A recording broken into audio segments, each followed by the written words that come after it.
LS Law got me 10 times more than the insurance company offered. They made it so easy and talked to me every step along the way. A good settlement can help you get your life back together. We're LS Law, LA's legal heroes. Clippers Timberwolves tonight at 7:30 on KTLA.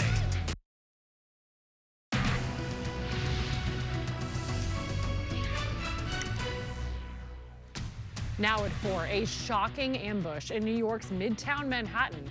The CEO of one of the nation's largest health insurers gunned down in what police called a brazen, targeted attack. Good afternoon. This is the KTLA 5 News at 4. I'm Samantha Cortese. And I'm John Finolio. Police say the killer ignored other pedestrians before shooting the United Healthcare executive in the back. He quickly escaped after calmly clearing the jammed weapon and firing again. Mary Beth McDade joins us live from the KTLA News Center with developments. Hi, MB. Hello there, you guys. Yeah, you know, we have some new photos of the suspected shooter to share with you tonight. It's at a Starbucks prior to the shooting where authorities say that he bought a bottle of water. Well, tonight they're testing a water bottle that was found in an alley near the shooting, as well as a cell phone and shell casings from the scene. Surveillance video shows a masked gunman opened fire on United Healthcare CEO Brian Thompson. The deadly shooting occurred around 6:45 this morning outside a Midtown Manhattan hotel as Thompson was arriving at a company conference. The suspect, who appears to have been waiting for Thompson to arrive, pointed the gun with a silencer at the 50-year-old CEO's back and opened fire. The suspect then cleared a jam in the weapon and fired 2 more shots. He shot 3 times, and then he started running. The suspect then fled down a nearby alley, hopped onto an electric city bike, and took off into Central Park. Thompson, who lived in Minnesota with his wife and 2 children, was in New York for United Healthcare's annual Investors Conference. He was set to speak today, and his schedule was well known. This does not appear to be a random act of violence. The victim was in New York City to speak at an investor conference. It appears the suspect was lying in wait for several minutes. We spoke to a former FBI agent about why it appears this was a targeted attack. So he looked like he was waiting for the specific person to come by. Once that person came by, he approached him, got within 10 or 15 feet, and then with a gun with a suppressor or some kind of silencer on it, it looks like, from the video, that's something that a robber, a random attacker doesn't use normally. While officials are unsure of the shooter or the motive at this time, we're learning more about Thompson. Thompson and other company executives were under a DOJ investigation for antitrust violations.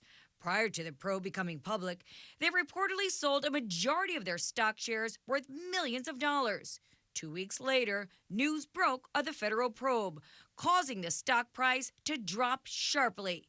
The Hollywood Firefighters Pension Fund out of Florida filed a lawsuit in May, alleging Thompson and the executives schemed to inflate the company's stock value before news broke of the federal probe.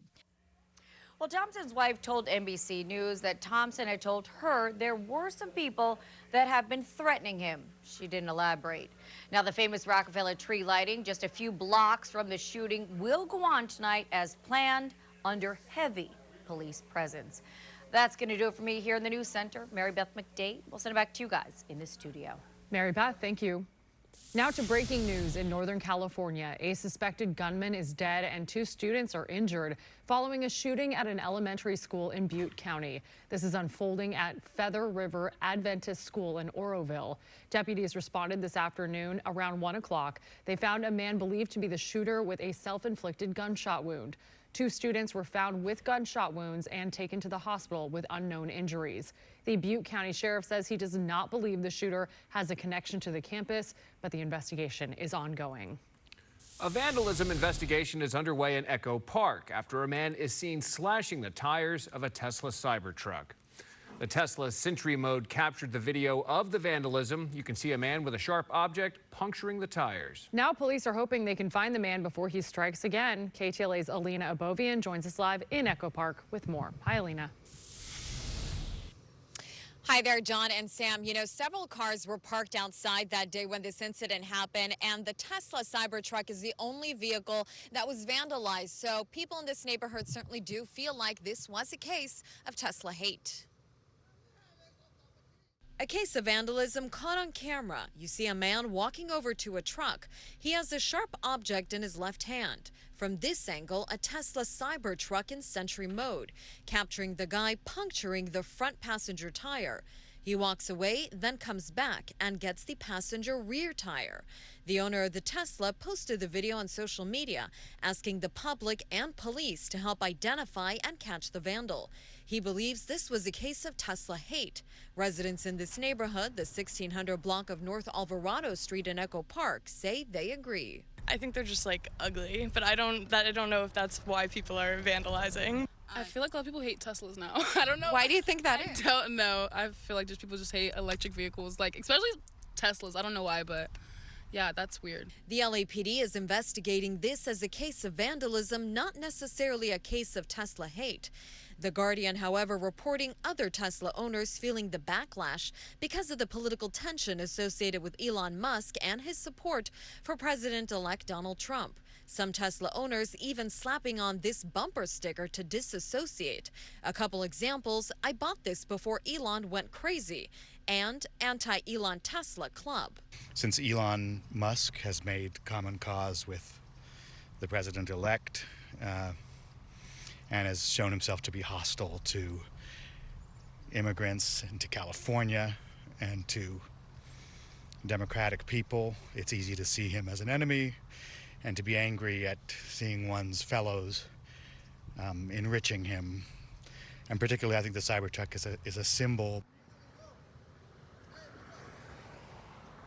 Now, the owner of the vehicle did file a police report with the LAPD. We've reached out to the Hallenbeck station, and we're waiting to hear back. I'm Lena Berman reporting live here in Echo Park, KTLA 5 News.